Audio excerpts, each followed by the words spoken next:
देखो तीसरा नंबर में कह रहा है आकृति 6.18, यानी कि 6.18 में सही फोटो बनाया हुआ है।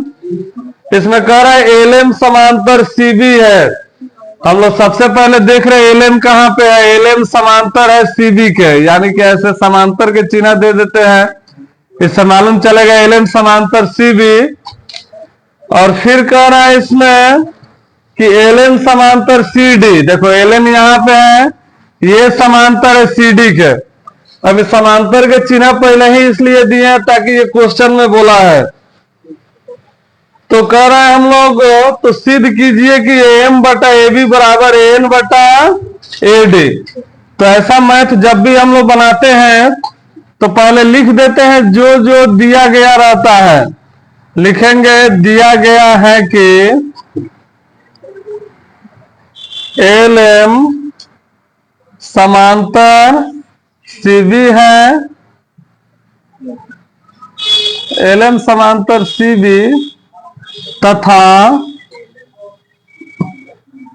एल एम समांतर सीडी है ना।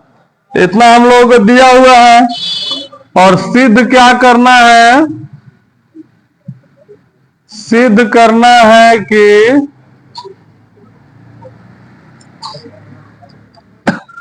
ए एम बटा ए बी बराबर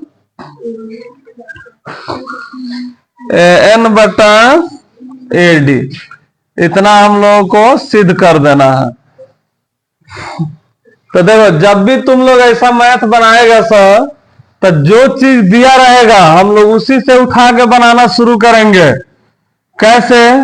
पहला चीज हम लोग यही ना दिया हुआ एल एम समांतर सी बी ना, तो पहले इतना ही पे ध्यान देंगे। तुम लोग भी इस तरह अंडरलाइन करेगा सर।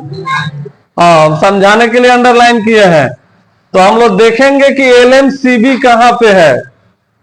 एल एम यहाँ पे है, सीबी यहाँ पे है। अब इसको भी कोई रूल नहीं है कि तो नहीं देखे खातिर भी कोई रूल रहा हो कि रूल देखते समझ में आ जाए कहाँ है। वो तो अपना आंखों से ना देखेंगे कहाँ पे पड़ रहा है ना। तो हृदय है एल एम सी बी। तो एल एम सी बी कौन त्रिभुज में है? हाँ, ये त्रिभुज में ना पड़ रहा है, एबीसी में आ रहा है। एबीसी में यानी कि ऐसे त्रिभुजवा ए सी बी, इसी में ना ऐसे है। ऊपर वाला देखो फोटोगा बना दिए, तनी छोट है ना। तो तुम लोगों को हम क्या पढ़ाए थे, तुम लोगों को मालूम है कि अगर हम लोगों का है कोई दुगो रेखा समांतर दे देगा तो बाटा आपस में क्या होगा?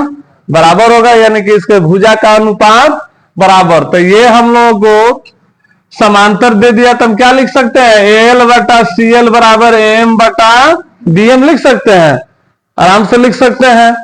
तो हम लोग इस त्रिभुज में पहले काम करेंगे। एबीसी में लिखेंगे हम लोग त्रिभुज एबीसी में क्या हम लोगों को दिया है कि एलएम जो है समांतर है सीबी का। क्या लिखेंगे?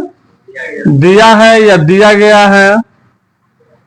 अच्छा, जब इतना दे दिया तो हम लोग रूल याद है बीपीटी कि अगर समांतर दे दे तो भुजा को अनुपात लिख सकते हैं, या भुजा का अनुपात अगर बराबर दे दे तो इसको हम लोग समांतर लिख सकते हैं ना, दोनों का उल्टा। तो ये जब समांतर मिल गया तो हम यही लिखेंगे ए एम बटा बी एम। ए एम बटा बी एम कहो या एम बी कहो, बतिया वही ना है, क्योंकि रेखा के आगे से गिनो या पीछे से, बी एम या एम बी, बात वही है। तो हम लोग लिखेंगे ए एम बटा बी एम बराबर क्या होगा? ए एम बटा बी एम बराबर त्रिभुज में है ना है, हाँ, ए एल बटा सी एल। यहां तक तो कोनो दिक्कत नहीं है। ए एल बटा सी एल लिखेंगे हम लोग इसको बाई बीपीटी। इसको हम लोग इक्वेशन 1 मान लेते हैं, ठीक है। और फिर हम लोग एगो तो चीज दिया था तो इतना निकाल के ला दिए ना। दूसरी का चीज हम लोग ये दिया हुआ है एल एन सी डी। तो हम लोग एल एन देखो है तो इतना हम लोग काम कर दिए। एल एन सी डी कहां पे है? हृदय है एल एन सी डी। थोड़ा देर के लिए ऊपर वाला को भूल जाओ, खाली इस पे तुम लोग ध्यान दो, नीचे वाला पर देखो अब खाली हम लोग इसमें ध्यान देना है, इसमें नीचे नीचे जो है ना, नीचे वाला पार्ट में, तो इसी में आ रहा है हम लोग का ये LNCD। तो इस त्रिभुज का नाम क्या है? ACD लिख सकते हैं या ADC लिख सकते हैं, कोई दिक्कत नहीं है, लिखेंगे। अब त्रिभुज ACD में ये क्या है? LN समांतर CD, LN समांतर CD।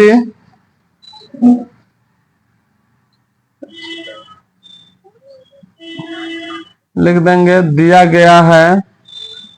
जब इतना दिया है तो हम लोग क्या लिख सकते हैं? तो हम लोग लिख सकते हैं ये AN/DN, यानी कि हाई दूगो, फिर तो इतना के बराबर होगा, क्या कि इसमें भी तो है ऊपर वाला AL/CL। इसको भी लिखेंगे हम लोग बाई BPT। ये हम लोग हमारा कौन हो गया? समीकरण 2। अब यहां तक तो तुम लोग एकदम समझ में आएगा, कोई दिक्कत नहीं है। हाई समांतर दिया था तो दो जो रेखा जहां जहां से कट रहा है उसको बराबर कर दिए। अब ध्यान से समीकरण 1 और 2 को देखो तुम लोग। अगर मान लो यहां पे हम एगो 50 रुपए का सिक्का रख दे रहे हैं, ठीक है, या 50 रुपया का एगो नोट है। 50 रुपया का नोट किसके बराबर है? 50 गो 1 रुपयाई के बराबर ना। और यहां पे हम 50 रुपया का नोट एक और रखे हुए हैं, यहां पे भी एगो 50 रुपया का नोट रखे हुए हैं, और यहाँ पे 2 रुपयाई का नोट है 2 गो 25 गो ना। तो 50 रुपए का नोट 50 रुपए के 1 रुपयाई के बराबर, और 50 रुपए का नोट 2 गो 25 गो 2 रुपयाई के बराबर। तो ये दोनों तो बराबर होगा कि नहीं होगा? ये दोनों बराबर। तो उसी तरह हम देख रहे हैं यहाँ पे AL/CL इसके बराबर है, और यहाँ पे AL/CL ही इसके बराबर। तो यानी कि हयो दोनों आपस में क्या होगा? बराबर होगा। समझ लो 50 रुपए का नोट है इसके बराबर है, अभी 50 रुपए का नोट इसके बराबर। तो आखिर जिसके बराबर है तो ये दोनों भी आपस में क्या होगा? बराबर। तो हम लोग लिखेंगे समीकरण 1 और 2 से AM/BM बराबर हो जाएगा AL नहीं ना, है ना, AN/BN के ना। अब हम लोग देख रहे हैं, हम लोग का लाना था AM/AB, ये आ गया AM/BM, AN/AD, तो AN/D नीचे वाला नहीं आया बराबर ना। तो कोनो ना कोनो दिमाग लगाएंगे कि हम लोग का ये AB और AD आ जाए। तो थोड़ा सा हम लोग ध्यान देंगे कि आखिर AB हम लोग को कैसे मिलेगा। तो AB हम लोग को तब मिलेगा कि जब कहीं ना कहीं अगर हम लोग बनाते बनाते AM को और BM को अगर जोड़ के रूप में ला देते हैं, कहीं ना कहीं अगर आ जाए AM+BM, तब ना पूरा बड़का लिखेंगे AB, क्या कि आधा आधा जोड़ेंगे तब ना पूरा बड़का होगा। और उसी तरह AD हम लोग का कब आएगा? कहीं ना कहीं अगर AN+DN लिया देंगे तबे ना हम लोग का पूरा बड़का AD मिलेगा। यानी कि हाई इतना दोनों को जोड़ेंगे तो पूरा बड़का AD मिल जाएगा ना। तो हम लोग यही दिमाग लगाएंगे। तो सबसे पहले इसको हम लोग क्या करेंगे? इसको पलट देंगे।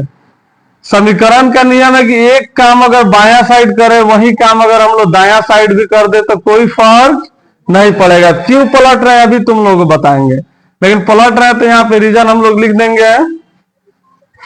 पलटने पर देखो AM को नीचे हम क्यों लाए हैं? ताकि AM हमारा LCM में आए, क्योंकि AM नीचे आ जाएगा तो ऊपर कुछ ना कुछ दूसरा आएगा। अब इतना लिख दिया, अब इसमें दोनों तरफ 1 जोड़ते हैं। अब 1 कहां से लाएंगे? तो 1 हम अपना से लाए हैं मन से जोड़ के, कि 1 हम क्यों ला रहे हैं देखो अभी मालूम चलेगा। इधर अगर 1 जोड़ रहे हैं तो इधर भी क्या करना होगा? 1 जोड़ना होगा।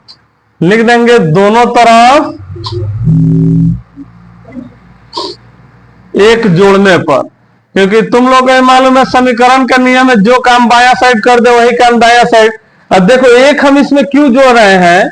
क्योंकि हमारा तो मतलब यही ना था कि कहीं ना कहीं हम लोग को लाना है AM+BM, तब ना बड़का लिखेंगे। अब इधर दिख रहा है बटा के जोड़, तो इसका बटा के जोड़ करेंगे। अब भाई एक के नीचे कुछ नहीं है तो क्या मानेंगे, एक ना मानेंगे। एक नहीं भी लिखेंगे तो तुम लोग तो बच्चा नहीं है, तो तुम लोग दिमाग में तो रहेगा एक छुपा है।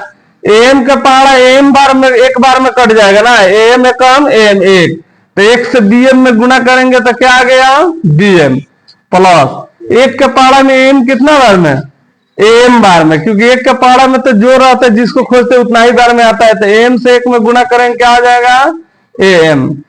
अब देखो तो एम और बीएम जोड़ में आ गया कि नहीं आ गया, एम और बीएम, तो इसीलिए हम पलट के एक जोड़े हैं कि जोड़ में आ जाए। उसी तरह एन इसके नीचे कुछ नहीं है, एक दे देंगे, एन एकम एन एक बार में, तो एक से गुना करेंगे ये हो जाएगा डीएन। एक के पहाड़ा में एन एन बार में, तो एन एकम एन। ये को तनी भारी दे दिया, इसके बाद से सब आसान है, अपना से कुछ नहीं करना होगा। यहाँ पे हम यहाँ से अपना से ना काम कर रहे हैं, तो ये स्टेप तुम लोगों को दिमाग में रखना है। अब देखो M plus BM, M plus BM जोड़ेंगे तो क्या आएगा, पूरा बड़का मिल जाएगा ए बी, ए बी, और एम को कोई छेड़छाड़ नहीं करेंगे तो इसी तरह है। फिर देखो DN A N, DN A N इसको जोड़ेंगे तो क्या मिल जाएगा, ए डी बटा ए एन। अब देख रहे हैं आंसर आया कि नहीं, ए बी बटा ए एम, अभी तो उल्टे आ गया, ऊपर रहना चाहिए नीचे रहना चाहिए ना। तब इसको भी क्या करेंगे, फिर से पलट देंगे, ए एम बटा ए बी, तिरछा तिरछी गुना करके फिर लिखेंगे, वही बात होगा। जब कुछ नहीं होता है तो तिरछे तिरछी ना काम करते हैं, तो तिरछा तिरछी गुना करेंगे, फिर एने के होने के ने भेजेंगे, बात वही होगा। एम बटा ए बी और एन बटा ए डी, फिर लिख देंगे पलटने पर, हो गया प्रूव्ड। यही तो लाना था, चलो लिखो।